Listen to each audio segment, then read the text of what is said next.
Shalom, ada sukacita? Amin. Haleluya. Bapak Ibu Saudara kasih dalam Tuhan, dalam rangka menyambut Hari Raya Pentakosta yang akan kita rayakan minggu depan, saat ini saya memberi tema firman Tuhan, arti penuh dengan Roh Kudus. Arti penuh dengan Roh Kudus. Dan khotbah ini pada bagian pertama, sedangkan bagian kedua akan saya sampaikan pada khotbah minggu depan di hari Pentakosta.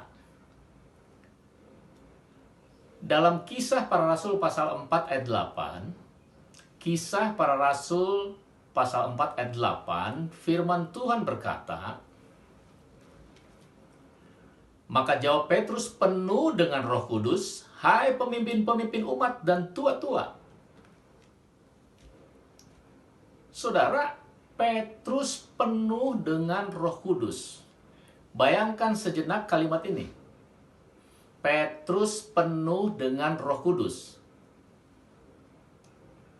Tema firman Tuhan saat ini, arti penuh dengan Roh Kudus. Saudara bisa memikirkan, apa sih yang dimaksud dengan penuh dengan Roh Kudus? Seperti apa sih seseorang yang penuh dengan Roh Kudus? Apakah saya sudah penuh dengan Roh Kudus? Jawab Petrus penuh dengan Roh Kudus. Hai pemimpin-pemimpin umat dan tua-tua. Saudara, ayat ini bagian dari kisah di mana Petrus dan Yohanes dengan berani menghadapi orang-orang yang membenci Yesus. Mereka memberikan pembelaan tentang kebenaran firman Tuhan. Dan dengan tegas Petrus berkata, bahwa hanya di dalam nama Yesus Kristus sajalah manusia dapat diselamatkan. Haleluya. Siapa Petrus? Siapa Simon Petrus ini? Siapa dia? Sebelum peristiwa pembelaan ini terjadi, kita mengenal Petrus itu si pemarah, si mulut besar, si pengecut.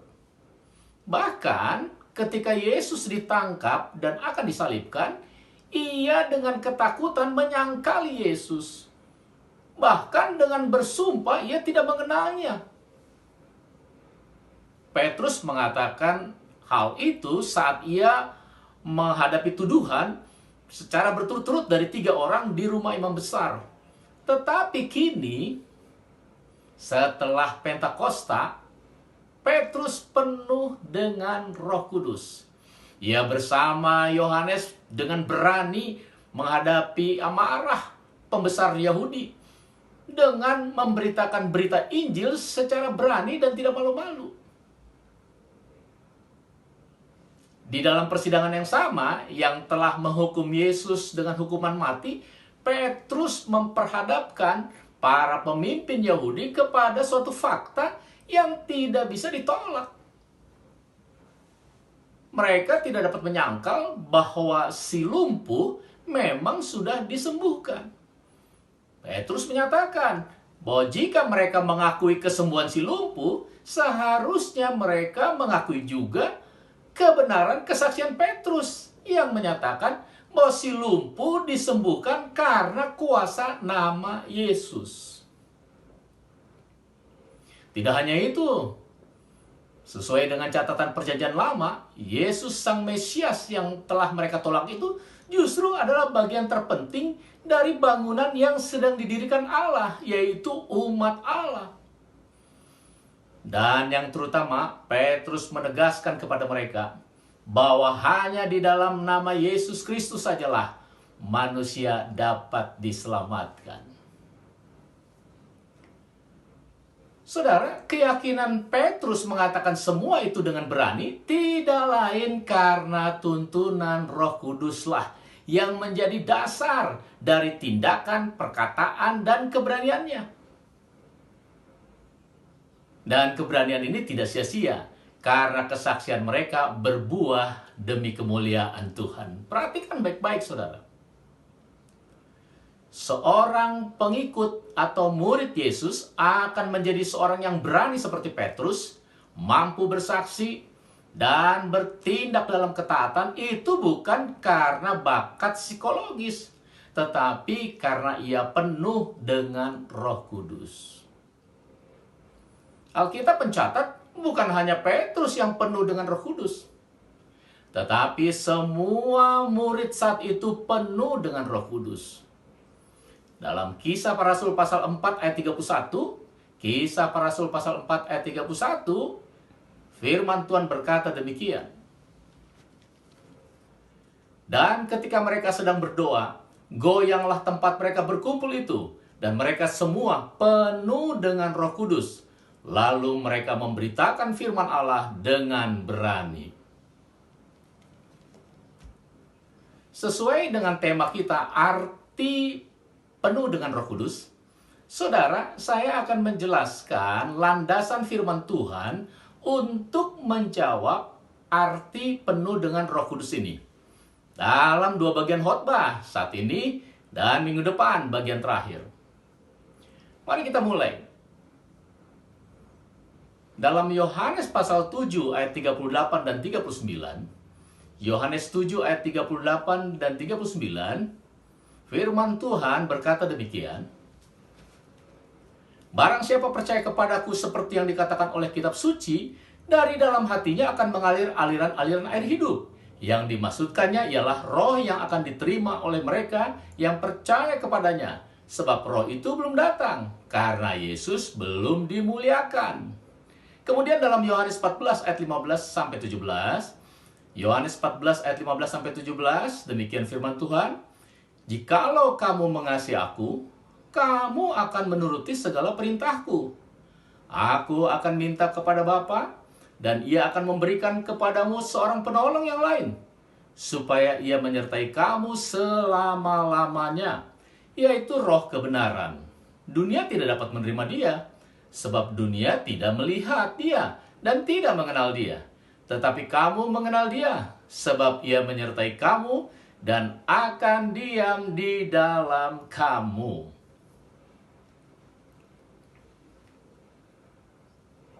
Setelah Yesus naik ke surga, Roh Kudus turun atas murid-murid dan para pengikut Yesus. Dan firman Tuhan berkata, Roh Kudus akan menyertai kamu dan diam di dalam kamu. Dalam terjemahan bahasa Inggris dikatakan dwell in, menetap. Tidak lagi keluar masuk sampai ia mati. Setiap orang yang percaya kepada Yesus Kristus sebagai Tuhan dan Juru Selamat pribadinya, maka Roh Kudus turun atasnya dan diam di dalam dia, menetap. Tidak lagi keluar masuk sampai ia mati. Sejak Roh Kudus diam di dalam diri kita, orang-orang yang percaya kepada Yesus Kristus, maka Roh Kuduslah yang akan menuntun kita ke dalam seluruh kebenaran firman Tuhan selama hidup kita. Dalam Kisah Rasul pasal 2 ayat 4, Kisah Rasul 2 ayat 4, firman Tuhan berkata, maka penuhlah mereka dengan Roh Kudus, lalu mereka mulai berkata-kata dalam bahasa-bahasa lain, seperti yang diberikan oleh Roh itu kepada mereka untuk mengatakannya. Saudara, kutipan dari ayat-ayat firman Tuhan yang saya sampaikan ini, saya berikan untuk menegaskan kepada kita bahwa setiap orang yang percaya kepada Yesus Kristus pasti dipenuhi oleh Roh Kudus. Amin. Pengertian yang lengkap dari kepenuhan Roh Kudus ialah bahwa setiap orang yang percaya kepada Yesus Kristus, ia disertai oleh Allah Tritunggal, Bapa, Anak, dan Roh Kudus. Inilah arti penuh dengan Roh Kudus dalam perspektif iman Kristen. Dan penuh dengan Roh Kudus dalam perspektif iman Kristen ini mencakup dua tahap. Perhatikan baik-baik, ini sangat penting. Hal ini yang mau saya tekankan dalam firman Tuhan ini. Penuh dengan Roh Kudus mencakup dua tahap.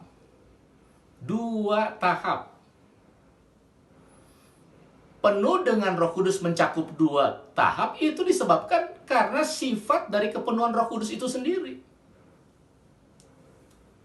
Kedua tahap itu akan saya jelaskan secara detail saat ini dan minggu depan pada bagian terakhir.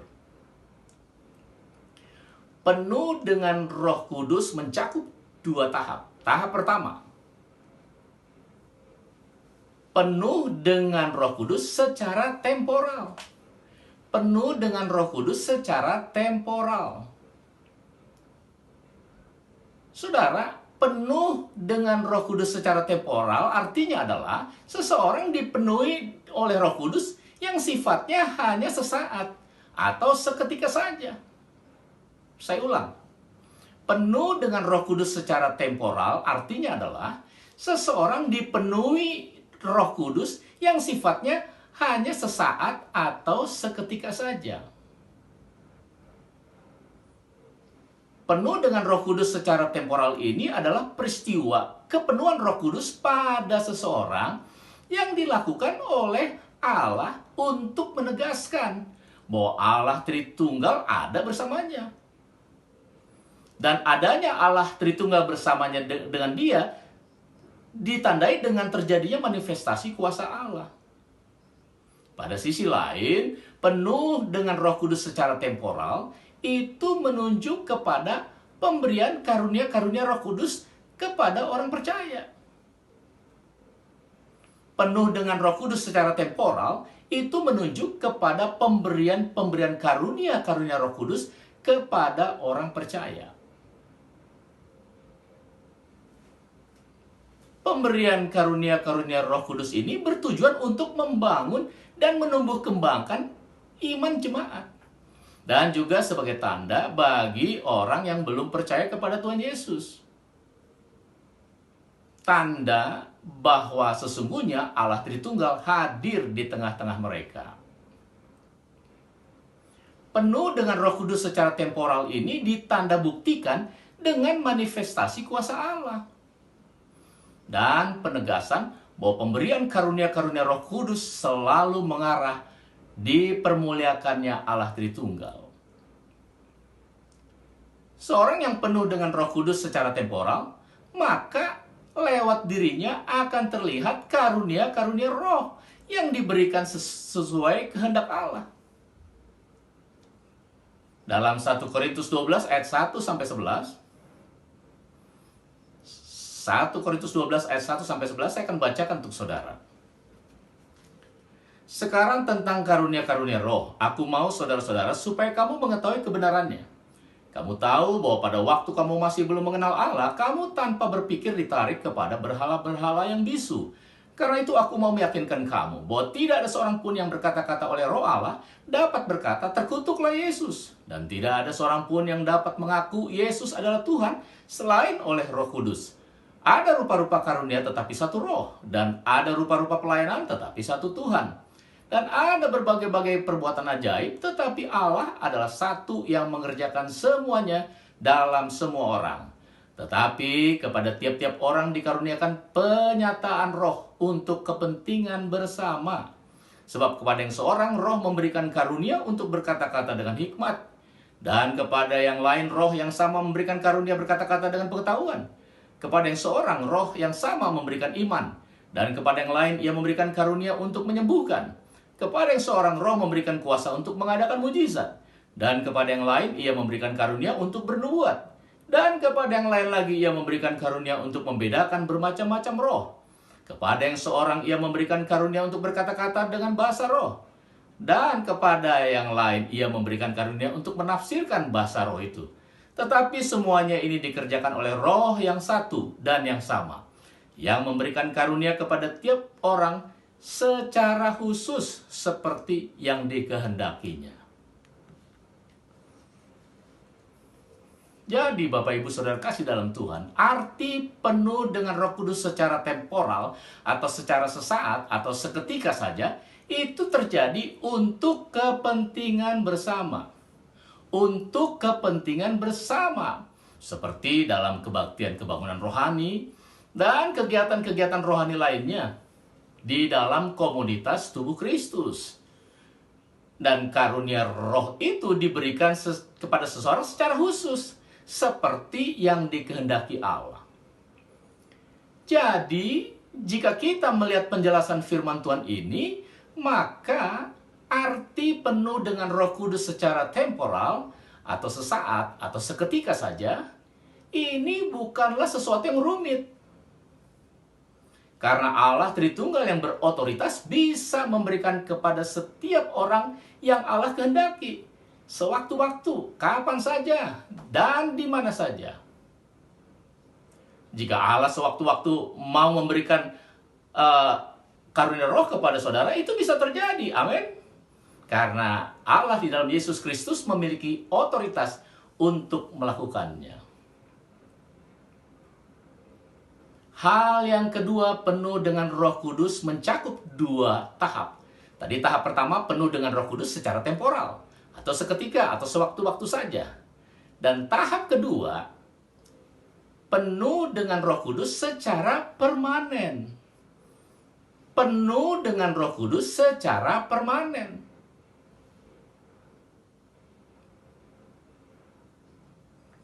Secara permanen atau secara tetap. Tidak untuk sementara waktu saja.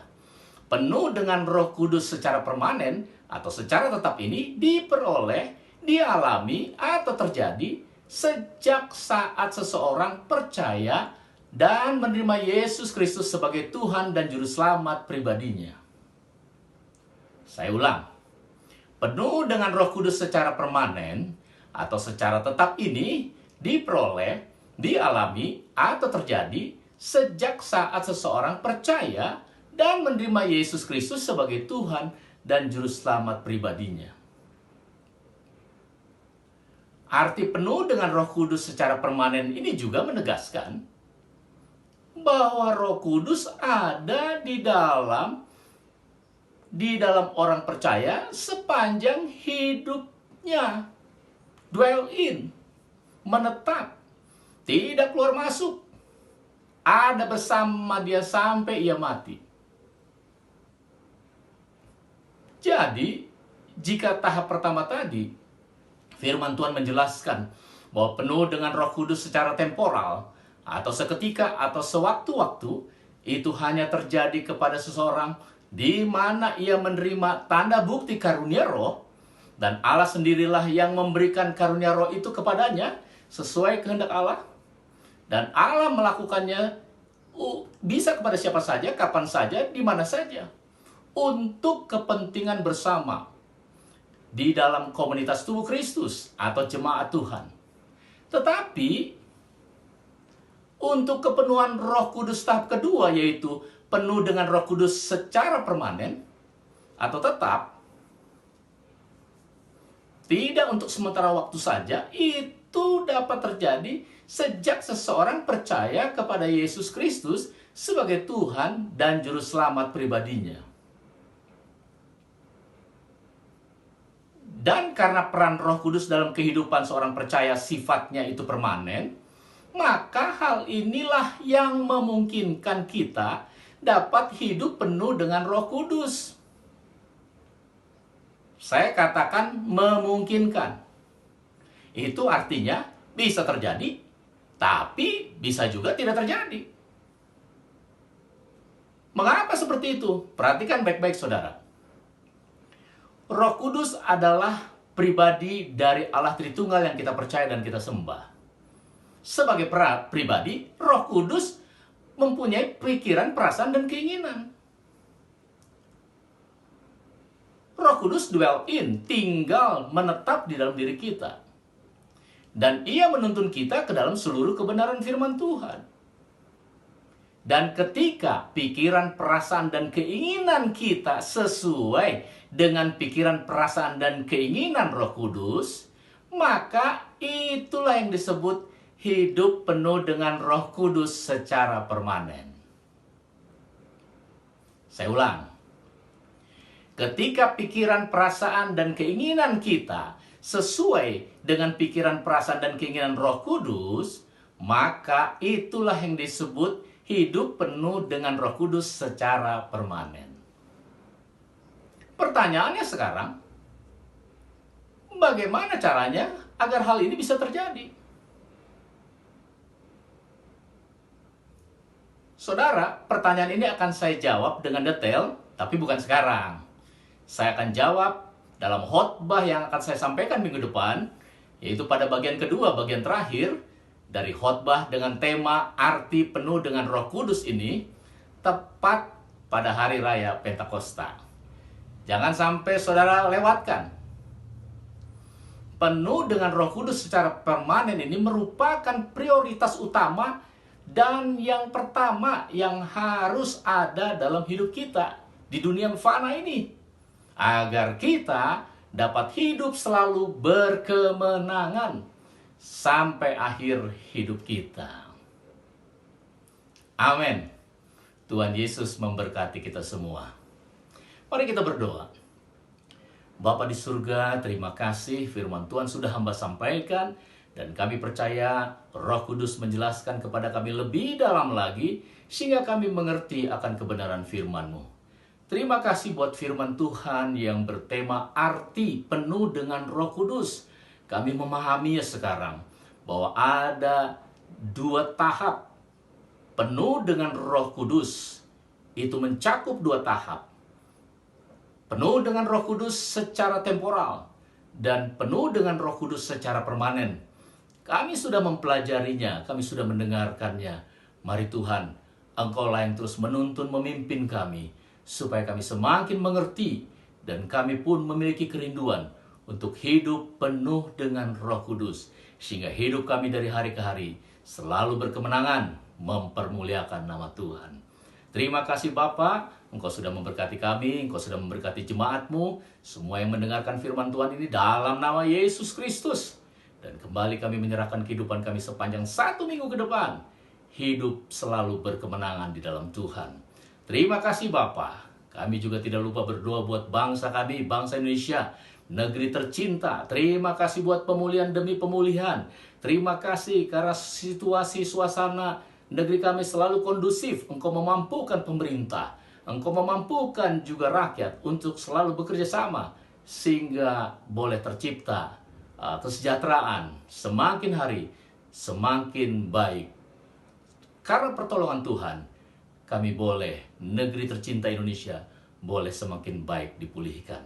Terima kasih Bapa, terpujilah Engkau kekal selama-lamanya. Dalam nama Yesus kami berdoa dan mengucap syukur. Haleluya. Amin. Amin. Amin. Amin.